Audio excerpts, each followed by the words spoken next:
morning, everyone. Thank you for coming this morning. I'm going to read the actual proclamation from the governor, and then I'm going to turn it over to Dr. Half for the program. So the governor's presented the proclamation from the governor of the state of Maryland, Zika Virus Disease Awareness Week, April 24th through the 30th of 2016. Whereas Zika virus is a disease that is spread to people primarily through the bite of an infectious Aedes mosquito, but can also be sexually transmitted. The most common symptoms of Zika are fever, rash, joint pain, and conjunctivitis. Whereas an infected pregnant woman can also transmit the virus to her developing fetus, which might result in the birth defects in her baby. And whereas 8 cases of Zika virus have been confirmed in Maryland as of April the 13th of 2016, associated with recent travel to regions where the disease had been actively transmitted by mosquitoes. And whereas no cases have been locally transmitted by mosquitoes in Maryland, but the risk will increase Aedes mosquitoes become active, and typically in May. Aedes mosquitoes are found throughout the densely populated areas of Maryland, making it critical to raise public awareness before May. And whereas Aedes mosquitoes are container breeders, meaning their population can be controlled by regularly draining or eliminating containers of standing water in and around properties, which can be achieved by raising public awareness. And whereas the Maryland Departments of Health and Mental Hygiene, Agriculture, and Natural Resources join with local and national, international health departments, healthcare providers, veterinarians, and community organizations to raise the awareness about Zika virus and to encourage Maryland residents to protect themselves and their families against this disease. Now, therefore, Lawrence J. Hogan Jr., Governor of the State of Maryland, do hereby proclaim April 24th through the 30th of 2016 as the Zika Virus Disease Awareness Week in Maryland, and do commend this observance to all of our citizens as of today. We would really like to thank the governor and his staff for all of their support, for Dr. Howard Half and Dr. Blythe and their staffs. They have been to CDC and have been very active on this the past 3 or 4 months. So with that, I'll turn it over to Dr. Howard Half.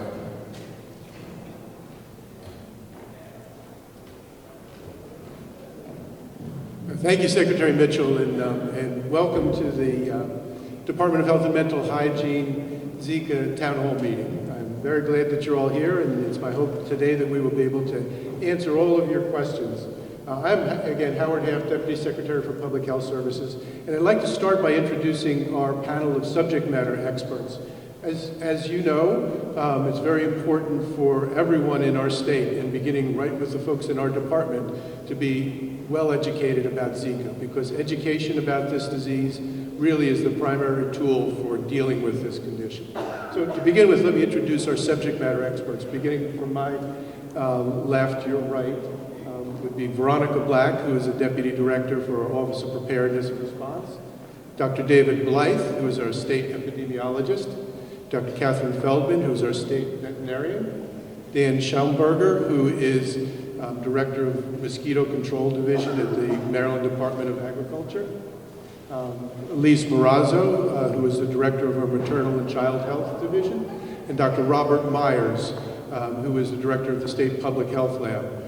The assembled amount of intellectual capabilities that are at this table are astounding, and it's really my hope that we will be able to, after a brief introduction, answer all of the questions that you all have provided in advance, answer any questions that you may have during the course of this town hall meeting, and there are for your facility cards on some of the chairs that you can write out questions and hand them to some of the support staff, and we'll make sure that we answer those questions also. Again, the most important thing is at the end of this very brief discussion in this town hall that you have every one of your questions answered, and that you know and everything that you need to know about Zika, how to protect yourselves and your families, and how to continue to make the state safe.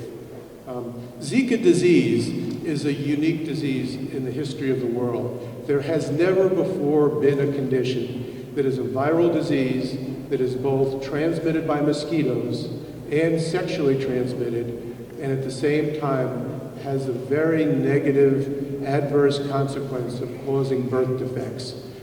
In that uniqueness, there's also some opportunities for us to attempt to protect ourselves and to effectively protect ourselves in many ways that we have never really dealt with diseases before. And our primary goal, I want everyone to remember, in dealing with this disease, our very most important primary goal is to prevent avoidable birth defects, and we are capable of doing that. And our most potent tool in that battle to prevent avoidable birth defects is the information that we provide to you, that the citizens of this great state are armed with information so that they can avoid the transmission of Zika to pregnant women. So at this time, I'd just like to spend a few minutes in preparation for your questions to just give a broad overview of Zika so that you can sort of frame your questions and understand what our basic scientific understanding is now. Zika was, although it's new to us here in the United States, it's not a new disease. The virus itself was first discovered in monkeys in Uganda in 1947. Subsequently, there were some small outbreaks in human beings in the early 1950s, and some cases that have popped up between the 1950s and 70s in Africa and Asia. And then an outbreak, a more significant outbreak in 2013 in French Polynesia.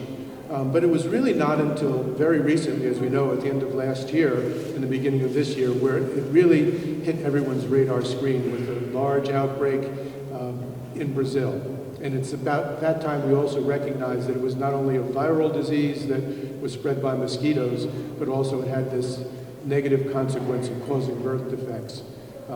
Soon after that, we recognized that Zika transmission occurs not just in Brazil, but over large portions of the northern portion of South America, over almost all of Central America, and throughout the Caribbean. And it has become really well developed in all of those areas. It also appears in other places around the world, but these are the areas of primary concern to us right now. So since we've recognized Zika as a significant health hazard, we've begun to actually count the number of cases that we have in the United States, and the CDC helps us by keeping a very accurate count of these cases. I want to point out that all of the cases in the United States now are travel-related cases, that there is no transmission by mosquitoes from a person to a mosquito to another person within the continental United States. But within the continental United States, from travelers, there have been 358 cases so far. It affects 28 states at least. 31 of those have affected pregnant women, and 7 have been by sexual transmission. And there's been one reported case of Zika-associated Guillain-Barré syndrome. Guillain-Barré syndrome is a rare neurologic disease that causes a paralysis, usually temporary, sometimes long-lasting. Let me tell you a little bit more about Zika infection. First of all, Zika infection, like a lot of other viral infections, has an incubation period from the time a mosquito bites an individual until they actually become sick with that Zika. It's 3 to 5 days of an incubation period, but it could be up to 2 weeks. Very interesting with Zika, only about 20%, or 1 of 5 people who get this infection actually become symptomatic. 80% of the people actually never know they've had the infection, which is a good thing. It's a mild infection for the most part, but it also leaves a reservoir of people who have perhaps traveled to a Zika endemic area, become infected, and never know about it because they've never had symptoms. So, again, pointing out the fact that the symptoms for Zika are mild. They usually are things like fever, a rash, which is an itchy red rash, conjunctivitis or pink eye, muscle aches or joint aches, a headache, and very rarely any other more severe symptoms. Usually it's except for very rare cases, a mild viral disease, but again, a mild viral disease that can cause birth defects, so not inconsequential. In this business about Zika and pregnancy, there have been myths in the past that perhaps Zika was not really related to the adverse birth defects of microcephaly. But I believe at this point the CDC and scientists around the country and around the world have conclusively determined that Zika virus does cause birth defects, particularly microcephaly, but probably a whole host of other birth defects, as some of your questions might ask and some of our subject matter experts might point to. Because of that, the CDC is currently recommending that women who are pregnant, who are considering becoming pregnant, should not travel to Zika endemic areas. And that's very important because we don't want to run those risks. And further pointing the fact that women who have traveled to Zika endemic areas and are pregnant should be tested for Zika virus.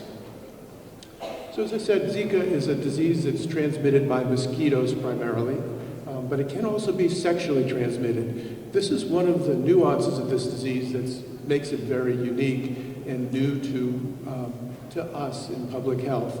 It's not that there are no other sexually transmitted diseases, but none like this. It's a viral disease that, as part of the sexual transmission, causes birth defects.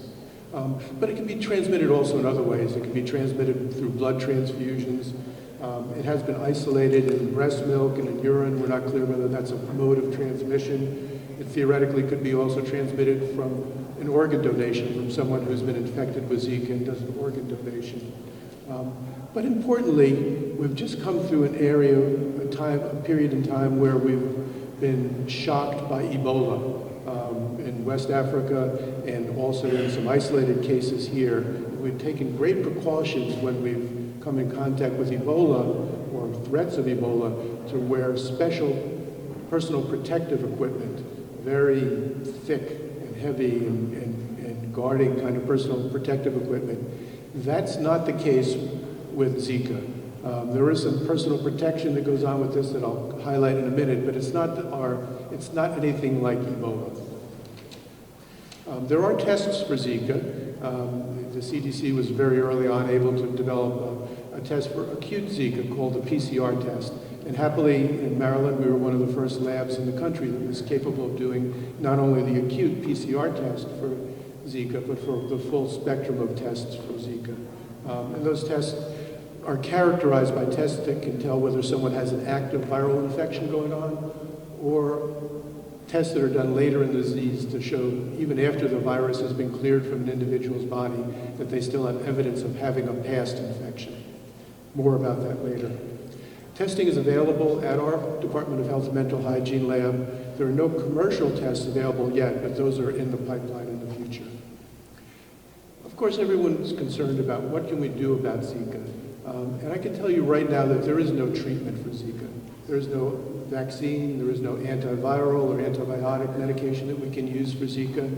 People who have Zika, the active disease, the active viral syndrome, usually don't require much in the way of treatment, and that's good news. Typically, it's just the common things we would do for any kind of virus. Medications to lower fever like Tylenol, not aspirin, but Tylenol, and things to help with symptoms. We hope that sometime in the future there is a vaccine, but that's indeterminate now. We don't know at what time there will be a vaccine, and it may be yet years in the future. So the onus is on us, really, to be able to protect ourselves from getting mosquito bites that could cause Zika disease, and from having sexual transmission. And during the course of our discussions this morning, we'll hear about many ways in which we can protect ourselves both from mosquito bites and also from the sexual transmission. So what are we doing here in the state right now to prepare ourselves as mosquito season begins in sometime in May to assure that we have no probability or no possibility of having birth defects caused by Zika? And that's really what we're here about now. It's really about communication. It's about educating every one of our Marylanders about what they can personally do to protect themselves from mosquito bites, to reduce the mosquitoes in their environment, and for pregnant women to protect themselves against sexual transmission of this disease.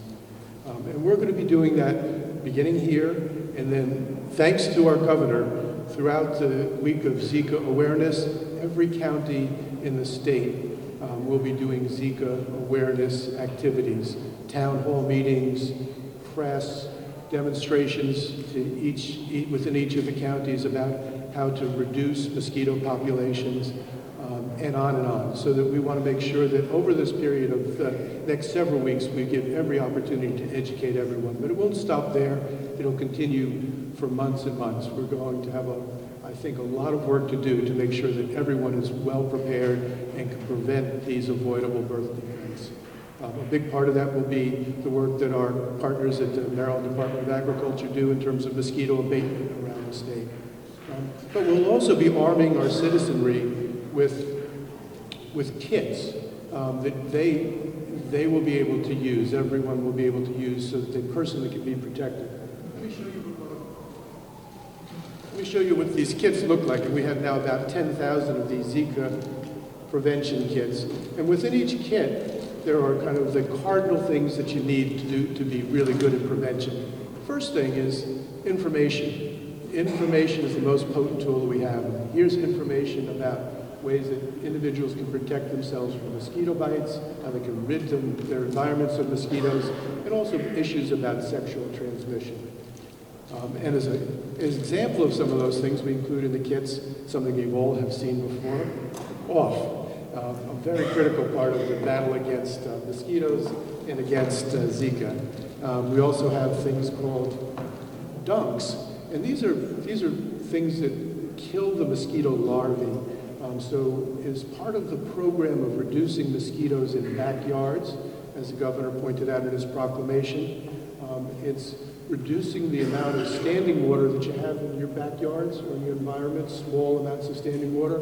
If you can't reduce it, putting one of these dunks or a similar kind of material into those standing, small bodies of standing water, which inhibit the ability of those mosquito larvae, the babies, to hatch out. And then lastly, what we're also distributing here are condoms. And this is really the first line of protection against sexually transmitted Zika. And again, this is not a trivial point, and I know it's a sensitive point, but it's very important to point out that women who are pregnant, if they have unprotected sex with someone who is carrying the Zika virus, that unborn fetus can be infected with Zika. And the way to protect that is the same way we would against any sexually transmitted disease, through the conscientious use of condoms. So I would like to stop there and open the discussion so that our audience here can have all of their questions answered by this wonderful panel of subject matter experts. Turn it over to...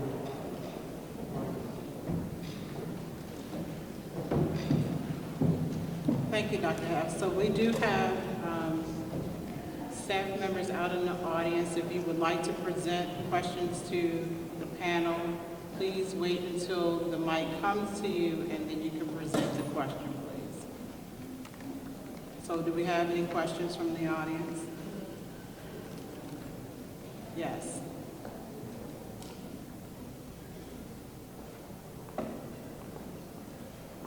Excuse me.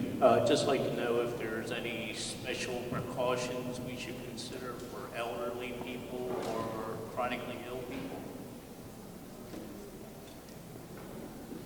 I think a start with that, you guys can hear it's David Blythe with the infectious disease program here at DHMH. And so it's a great question. So the real concern, again, as Dr. Haft has mentioned, is the complications that are most devastating. That's the birth defects that have occurred. That said, if there are elderly people who would potentially have a problem with any kind of infection, then one of the recommendations would be they should check in with their healthcare provider prior to traveling to an area where there is Zika being transmitted. And right now that's primarily the Caribbean, Central America, and parts of the northern parts of South America. So check in with their healthcare provider prior to that, just to be sure that there might not need to be some special considerations in those cases. But that's the general guidance. I'll see if there are other if there's other guidance about mosquito prevention, mosquito bite prevention that might be important for elderly Maryland residents. I'll step in quickly from the health department point of view and then ask my counterpart at FDA. he has comments. One thing that people are starting to process and understand is that Zika virus, while transmitted by mosquitoes, is not the same as other mosquito-borne diseases that we're already familiar with in Maryland. So West Nile virus disease is a disease transmitted by mosquitoes as well, and one that we have a long-term history with, and we work with MDA on our control and response to that. West Nile virus disease does cause severe consequences in elderly folks, more severe consequences in folks who are over the age of 50 or 60. So we want everyone to take precautions against mosquito bites in Maryland. Zika is a primary concern, and again, we're very concerned about the consequences to developing fetuses, but we want everyone to take precautions against mosquito bites. Yeah, and just to follow up in terms of personal protection measures, I think that's something that should be considered across all ages and all genders.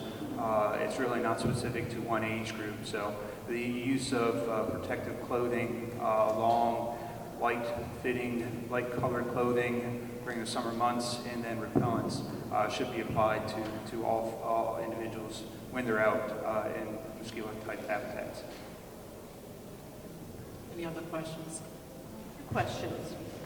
First off, is exposure to Zika, does that have an impact on subsequent pregnancies? And also, most new communities in Maryland now have stormwater management ponds to divert stormwater. Excuse me, just one sec. We're having trouble hearing you, so can you kind of, if you don't mind, probably standing and then projecting a little louder so we can hear. Thanks. Does exposure to Zika impact subsequent pregnancies? And stormwater management ponds that are in most new communities, are they going to be treated since they're a prime transmission source for mosquitoes? When I take the first question, and if I understood it, was if someone has Zika and then subsequently later becomes pregnant, does the Zika infection that they had previously have some impact on the later pregnancy? Is that the question? And the answer is probably not. If someone had the infection and they've recovered from that and they have developed antibodies against that, and subsequent, they would be protected against the infection subsequently. So subsequent pregnancies would not be impacted by Zika virus infection. It does. There is a question that comes up, and I'll just answer it now in case anybody's wondering about it. But there is the question. Okay, I traveled to Central America, let's say, and I came back. I wasn't pregnant then, but now I want to get pregnant. And how long should I wait before I get pregnant? And so there is some guidance out there from the CDC. It's a little unclear, and so the guidance could change over time, like a lot of this. And so we'll have to all stay tuned to this. But there is guidance currently out there about that kind of situation. And what the recommendation is that a person should wait.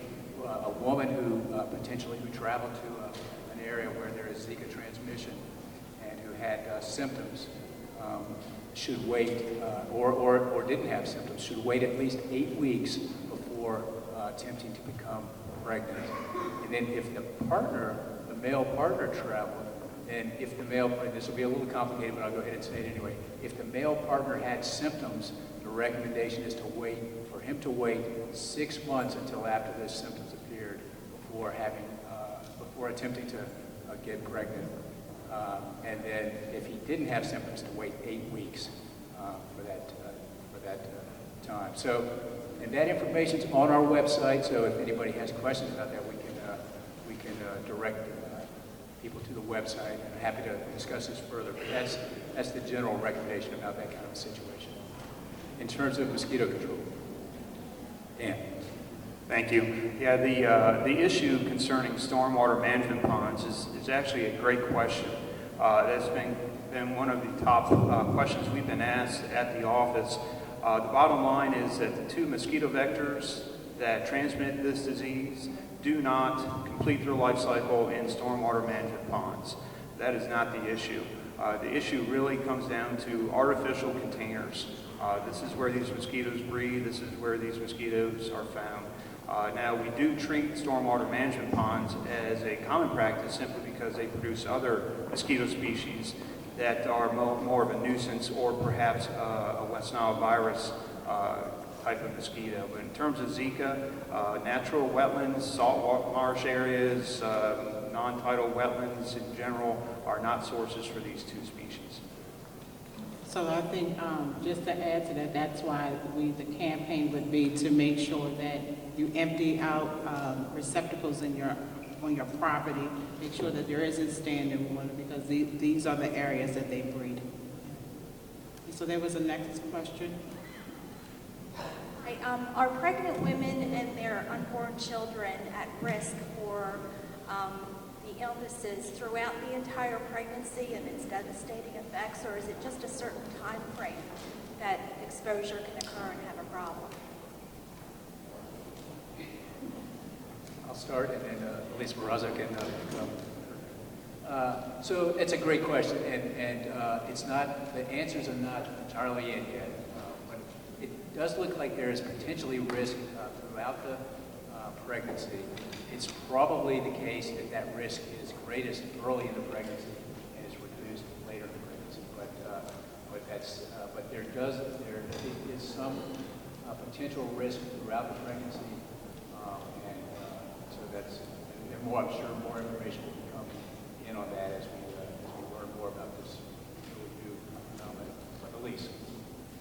No, as Dr. Blaze said, that's really the focus, is that a woman is at risk potentially throughout the pregnancy. It's still a little bit undetermined in terms of the effects on the fetus throughout the development, although again it does seem to be most severe earlier in the pregnancy. It is important, however, for a woman to engage in a constant conversation with her OB/GYN provider or obstetrician, her nurse midwife, whoever she is seeking care with, to ensure that she is linked in to appropriate care, that she's monitored appropriately, and that any testing that needs to be done can be done timely and effectively. Any other questions?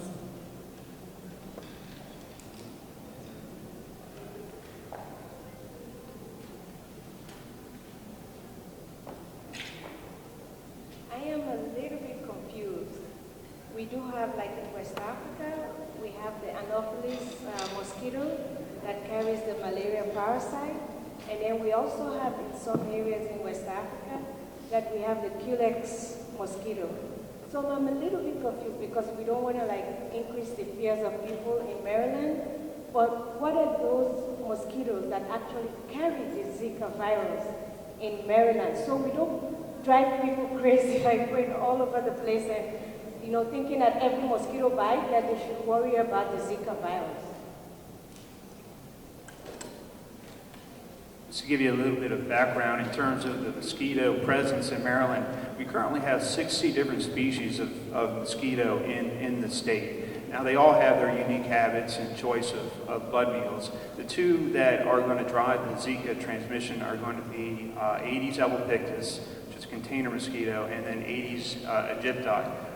Just to give you a little bit more information on those two, our records of the presence of Aedes aegypti are few and far between. We don't encounter that species of mosquito in Maryland very often. However, Aedes albopictus is much more widespread, much more prevalent. So that will probably be more of the species of concern. But those are your two primary species for Zika.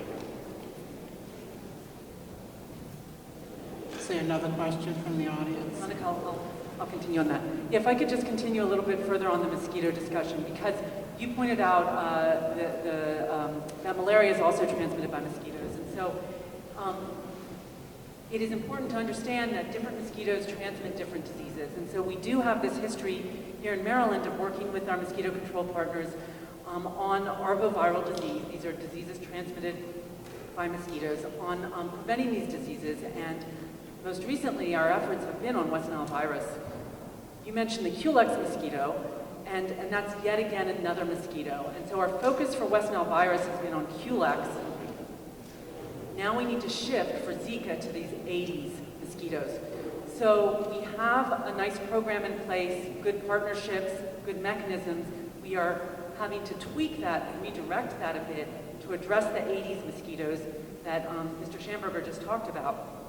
And he mentioned the containers, these artificial containers that the Aedes mosquitoes like to breed in. And so this is what people can do immediately. They can go out into their backyards and see what is actually pooling water, or is a potential site to pool water where these Aedes mosquitoes like to breed. And you can, if you don't need that in your backyard, I'm sure I have plenty of that kind of stuff I could get rid of it, but make a plan to dump it regularly, at least weekly, throughout the summer. And that's the single best thing folks can do right now to start preventing the Aedes mosquito that transmits this virus in Maryland.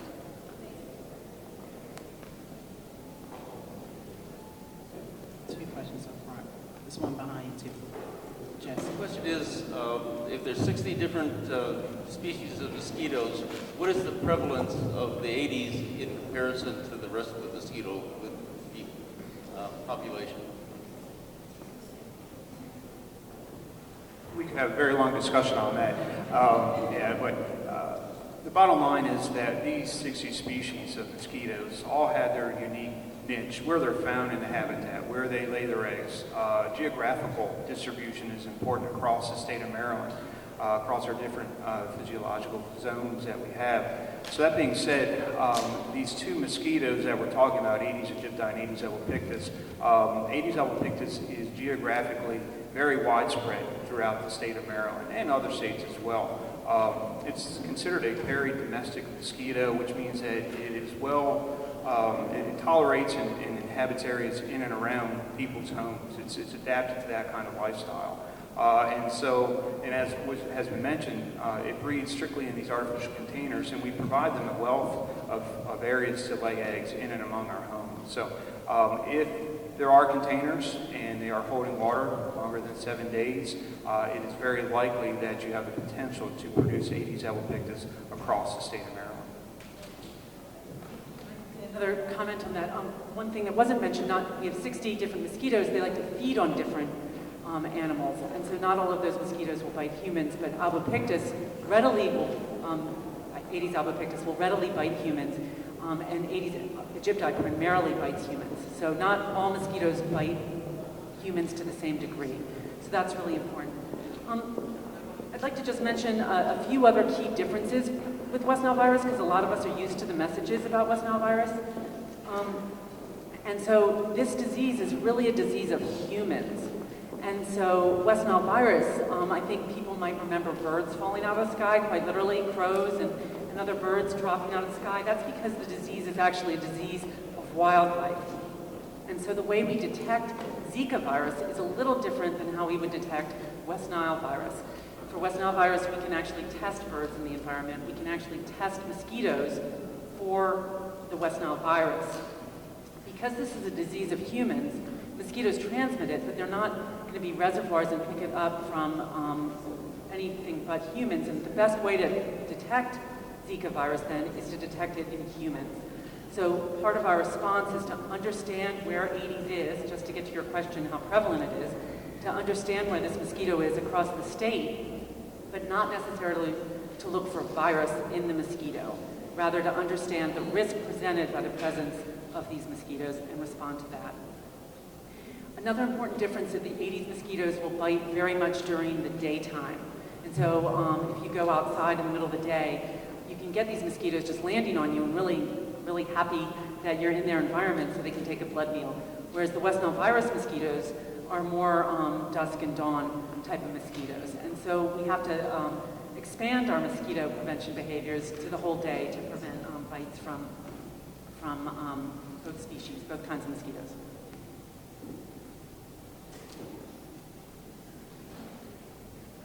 Hi, thank you.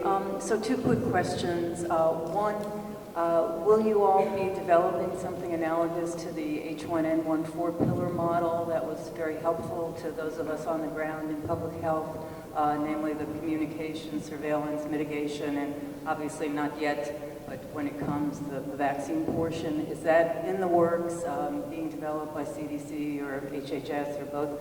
And number two, for pediatricians visiting children in the nursery, is there under development some guidelines for infection precautions and other modalities that need to be addressed without granularity there, just overarching planning considerations?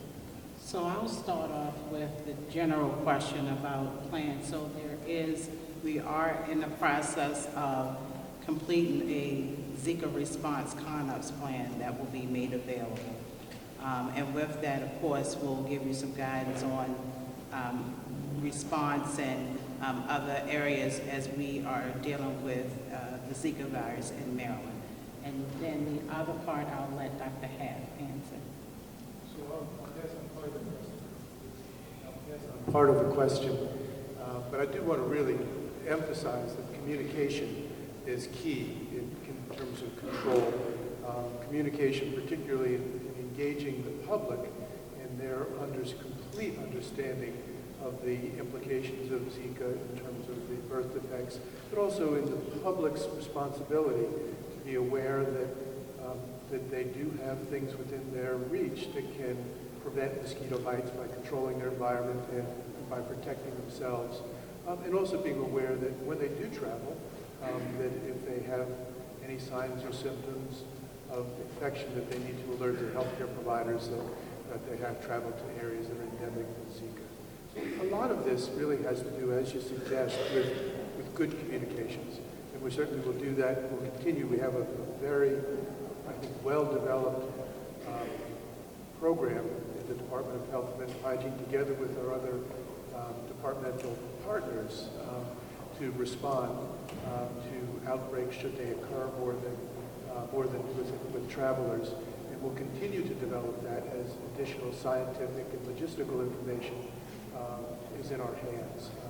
But at this point, I think it's the most important piece is our imperative is to educate the public, both about transmission through mosquitoes and also about sexual transmission.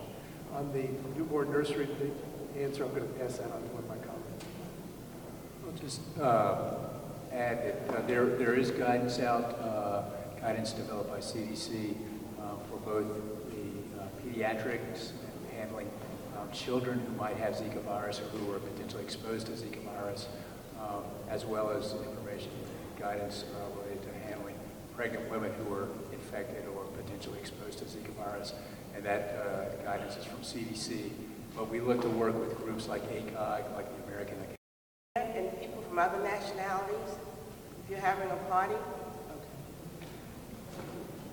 Yeah, that's, again, this is something that we're going to experience anytime, probably from now on through the end of fall. So we're going to get into the start of mosquito season. We believe they should be coming active the first week of May. And so obviously the first step in this whole process is to eliminate any of those artificial containers that contain water. Do this at any point in time during the season. Routinely check your gutters as well, children's toys, anything that can hold water. You can eliminate these mosquitoes. It's also important to realize that these two mosquitoes we're talking about have a very limited flight range, roughly about 150 yards from their site of emergence, the site where the eggs were laid.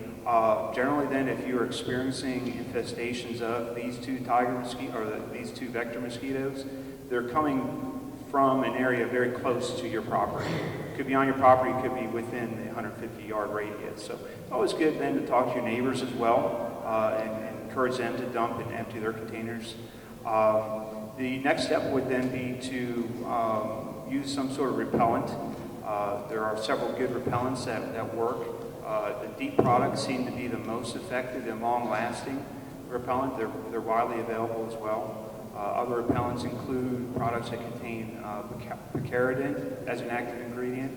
Another product is IR3535. And then I think the last one that's really highly recommended by the CDC would be the oil of lemon eucalyptus. And as long as those products are used according to their label, again, they're deemed to be safe and should offer no adverse effects to humans. Those products are meant, just so you know, to be applied to exposed skin, not underneath clothing. There are many other mosquito type of devices available: citronella candles, mosquito traps, various light zappers, if you would, mosquito sonic devices. There's a whole range of these different devices. Again, most of those have not held up to strict scientific scrutiny. So our general advice is that if there's a device that seems to work for you as an individual, we're all different, our properties are different, then we encourage the use of that device. If you see that it is offering a repellent effect, then that's probably a good product to use. Parties on backyard decks as well, a simple house fan that is put in place can produce a wind current that would pretty well repel most mosquitoes. They don't like windy conditions, so a simple household fan would be very effective in terms of repellency. I guess the last thing I do want to point out is that these repellents are just that. They repel mosquitoes and they have a zone of effectiveness. So if you exit that zone of effectiveness, you could potentially be in the area where the mosquitoes are. And that's, again, where the personal protective measures would come into effect. The repellents to wear, and then the clothing options as well. I was wondering, how concerned are you all about transmission from individuals who have the virus but do not display the symptoms?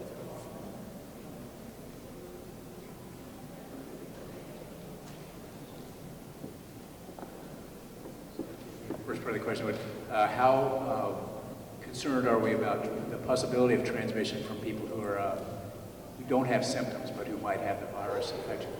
Well, I think that's a concern, certainly, since, as you heard, most people who have this infection either have no symptoms at all or have very mild symptoms. And so, again, that's one of the reasons why these efforts at reducing exposures to mosquitoes throughout the state are really crucial, and also the reasons why if someone has the appropriate exposure history, in other words, they traveled to an area where there is Zika is being transmitted widely, that for those people to prevent others, even if they're asymptomatic, to prevent infecting others, they take measures to prevent sexual transmission as well. So that's why those guidance would apply kind of more generally beyond people who just those people who had symptoms. And I'll just add to that to really emphasize a message for any returning traveler from an area where Zika is actively transmitted is to avoid getting bit by mosquitoes. So we want everybody to avoid getting bit by mosquitoes, but those returning travelers who might be asymptomatic but have the virus should really avoid it so they don't serve as a source of infection. Is this on? Hi, this is very helpful. You mentioned that Zika is carried by 2 distinct mosquitoes. Do they have pictures of those mosquitoes on the website so we'll be able to identify those strands? Hear you. Do you have pictures of those 2 mosquitoes? The 2 mosquitoes that carry the Zika virus, do we have pictures of those? Yeah, there's pictures of both of these mosquito species. I know on the CDC website, as well as DHMH's website as well. We got it covered. And do you want to describe the mosquito data? Because it is a very striking mosquito. So if you factor in what it looks like with what it bites, it might Yeah, just as a generalization, these are very dark mosquitoes. They're black in color, and as Catherine mentioned, they're highly striped. So they're striped with bright white stripings or bright silver type stripes on their legs, on the body of the mosquito as well, on the thorax, the main part of the body. So they show up very readily. They're active during the daytime, as Catherine has mentioned, and their preferred feeding mechanism is to bite low on the body, generally, below the kneecaps, ankles, elbows, those type of spots. So if you see a dark mosquito, highly striped, and it's biting during the daytime, low on your body, it's probably the tiger or the diptyque mosquito. And I don't think we've been clear about that. We've been calling it Aedes albopictus, which is nice and fancy and scientific. This is what is commonly called the Asian tiger mosquito, and you may well have heard about that. So it's this very striking mosquito, but it's the Asian tiger mosquito. Mornings. I have a major question. Because I live in the woods, I'm in Gwynn Oak, the woods carry moisture. And I know you said they fester in containers, but with the moisture, when I'm walking my dog, I spray, I tie my hair up, they seem to bite through everything. Is there any consideration into going to wooded areas, for instance, Gwen Oak Park area, houses, you know, sometimes you don't even see our houses because of the woods. And most of the times we don't even need air conditioner because of the woods. Like I said, they hold moisture. Is anybody considering coming into those areas and spraying, doing a large mass spray? Yeah, we're blessed in Maryland with many, many acres of wetland forested areas, and they're a treasure trove for many things, including mosquitoes. But once again, those wetland areas you're referring to, the standing water in forested areas in the woods, are not areas where the Aedes mosquitoes are going to breed and produce. Now, with that understanding of all those other mosquito species, there are many different types of mosquitoes that inhabit that type of area. So again, the recommendation would be to wear repellents and personal protection as well. Maryland does have a very active mosquito control program in many of the counties of the state. So I would encourage, if you are having issues with mosquitoes in and around your property or your community, to contact one of our many regional offices. We'll be glad to take the information down and answer any questions about the services that we can provide. A quick question. I know a lot of focus has been on adult and pregnant women.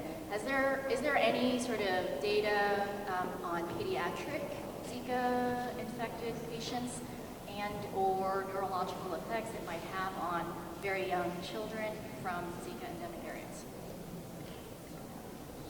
And we didn't really hear all. I think the question was, are there data on pediatric patients, meaning can they get the infection and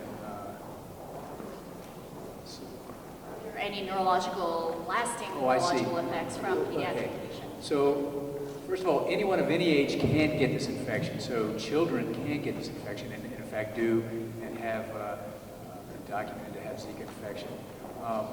I'm not aware of any data right now that suggests that a child, let's say an 8-year-old child who gets this infection has some sort of lasting problems with that. But if the question is whether an infant born to a mother who had Zika virus infection during the pregnancy, if that child could have complications potentially not recognized at birth but recognized later on, I think the answer is it's not clear, but that's a possibility. And so for that, we definitely want to work here in Maryland with our obstetricians and pediatricians to follow such children throughout at least the first few years of their life, and that will be happening throughout the country as well. And also keep an eye on what's happening in other parts of the world and what information is being gleaned from those settings to better answer those questions, because I think there are many unanswered questions related to Zika virus and the effects on children and the effects on fetuses that grow up. Those effects are not well understood at this time.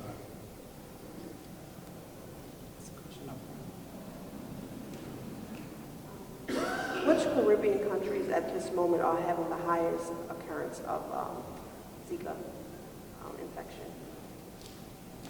The question was what country? What Caribbean area?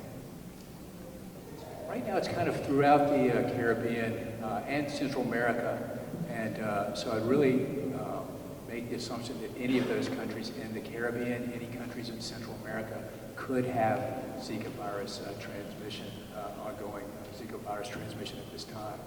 And and in terms of the actual numbers of cases, you can look at the WHO website and get some of that information. I would take some of that with a little bit of a grain of salt, and just because there are very testing practices and surveillance practices throughout the different countries, so it's not always clear exactly what those numbers mean. I think what they do mean, though, for all of us here, is that any of those areas are right now potentially at risk for having Zika virus infection. So pregnant women in particular should not, the recommendation is that they should not travel to those areas while they're pregnant. Thank you. We have enough time for just a few more questions, and so I want to allow if there are any members from the press, if you have any questions. you would like to present to the panel. Okay, so we have time for like one or two more questions, and then I'm going to ask Dr. Haff to come up and give closing remarks, or Secretary Mitchell. I have a question from the email inbox, which is zika.dhmh if anyone wants to submit a question later on. There's talk about Guillain-Barré and other neurological diseases that people can get from the mosquito that carries the Zika virus. Is a person more susceptible to these neurological diseases if they already have been diagnosed with an autoimmune disorder?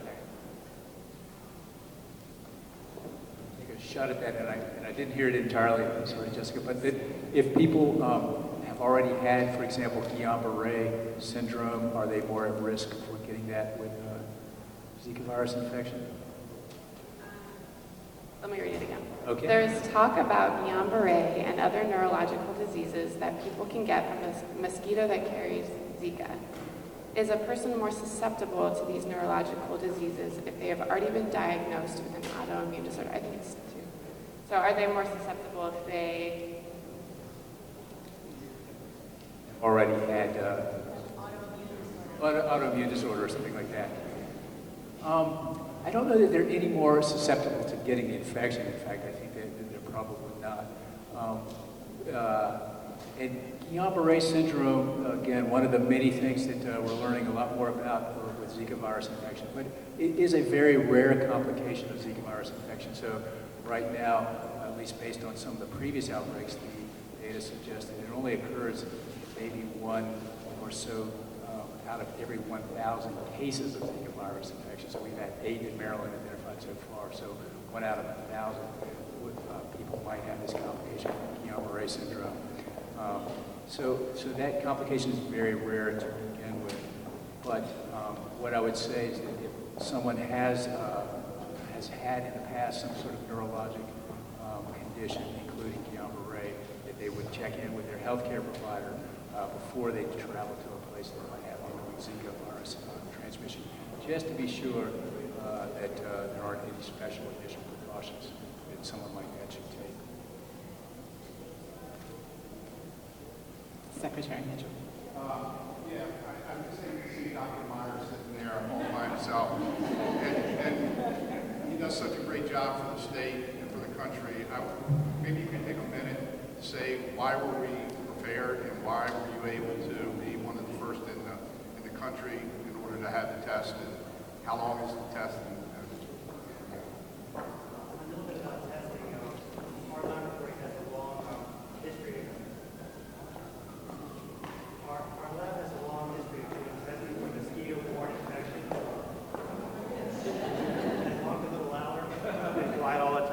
Here we go. Our lab has a long history of doing testing for arbovirus infection, starting in the late 1990s when West Nile virus emerged. And as Catherine and Dan had mentioned, we have a long-standing relationship with the Maryland Department of Agriculture. We have been doing routine mosquito testing with them for West Nile virus and Eastern equine encephalitis virus since the late 1990s. And we have a great partnership with them.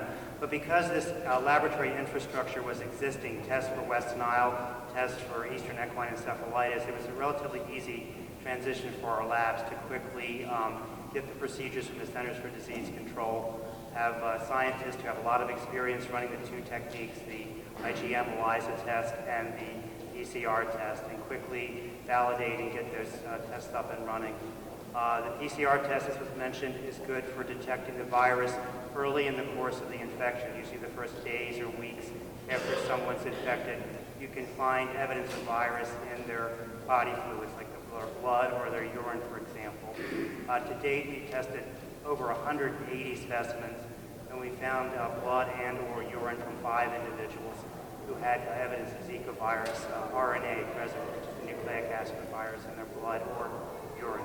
And they were all returning travelers from Central and South America and the Caribbean. The IgM test is the most widely used test. It's your immune response to the virus. It's, again, a CDC-developed procedure that we got up and running. The test normally detects your immune response, your primary immune response to the virus for the first week to 12 weeks after exposure. So when women, pregnant women especially, who travel to these countries where the virus is circulating, say, well, I didn't have illness, but I was pregnant or became pregnant shortly after my visit, then we do test them in the IgM test, even though they may have not expressed symptoms. The test has one, I guess, technical challenge is the fact that Zika virus is what's called a flavivirus, and other viruses are flaviviruses such as dengue, yellow fever, and even West Nile virus. And sometimes the immune response that your body generates will cross-react with those other viruses, so especially dengue virus, because a lot of folks who live in Central South America and the Caribbean have been previously exposed to dengue, and it will cross-react in the Zika IgM test, and we then have to refer it to the Centers for Disease Control for a more specific test that may take several weeks to be returned to our lab to determine whether or not it's specifically a Zika virus infection or maybe a cross-reactivity to earlier dengue virus infection. Because these viruses co-circulate, we also test for dengue and we also check for chikungunya. The lab's had the capacity to test for those for the past 2 or 3 years. And we have found dengue infections. This year, to date, we have not seen a chikungunya infection, but we have seen them previously. So again, having the infrastructure, having the experience were key to us to get these tests up and running quickly. And if you think you need testing, go see your healthcare provider or consult with the local health department. If you meet the criteria, specimens will be forwarded to our lab and we will turn them around quickly. We test 5 days a week for both the IgM and the PCR assays. Thank you. So before we end, are there any other closing remarks the panelists would like to present to the audience? No closing remarks? On your chairs, you have index cards. If you happen to have additional questions that you would like the panelists to address, please complete the index card and give it to anyone that's standing that has a black shirt on that says the Office of Preparedness and Response. We'll collect the questions and then we will respond back to you probably via email, or we will be putting out a frequently asked questions and we will post it on the Maryland Department of Health and Mental Hygiene website. So I'm going to now pass the mic over to Dr. Haff with closing remarks.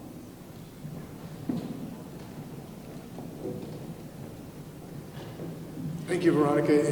And I'd like to close by thanking the governor for recognizing the importance of this condition and proclaiming that next week will be Zika Awareness Week. And again, reminding everyone that activities will be happening in every corner of the state. Every one of our local health departments and many other partners will be involved in helping to educate the public. I'd like to thank Secretary Mitchell for having this town hall meeting. I'd like to particularly thank our very expert panel who I think answered questions with fine technical capability. And I believe that I'd also like to thank the audience who asked wonderful questions, and it's my hope that you are fully satisfied and all of your questions were answered. As Veronica said, if they're not, we will continue to post answers to whatever questions you have. And the reason we do that, and the reason that we're all about this, is that this is one of those diseases where public engagement and public awareness is really the antidote to this disease. Things that can be done are things that are done about mosquito bites, which we all have the capability to avoid mosquito bites, and truly no one wants a mosquito bite. So you've gotten some information today about how to improve your environment so that you don't have mosquitoes, how to protect yourself with mosquito repellent clothing and mosquito netting and screens. That's all key to the essential element of protecting yourself from the mosquito-borne portion of this disease. And you also heard amply about how pregnant women can protect themselves through sexual transmission or mosquito bites, and the importance of traveling to Zika endemic areas and what that means to individuals. And that's really a pretty simple prescription. I think that's simple for everyone to understand.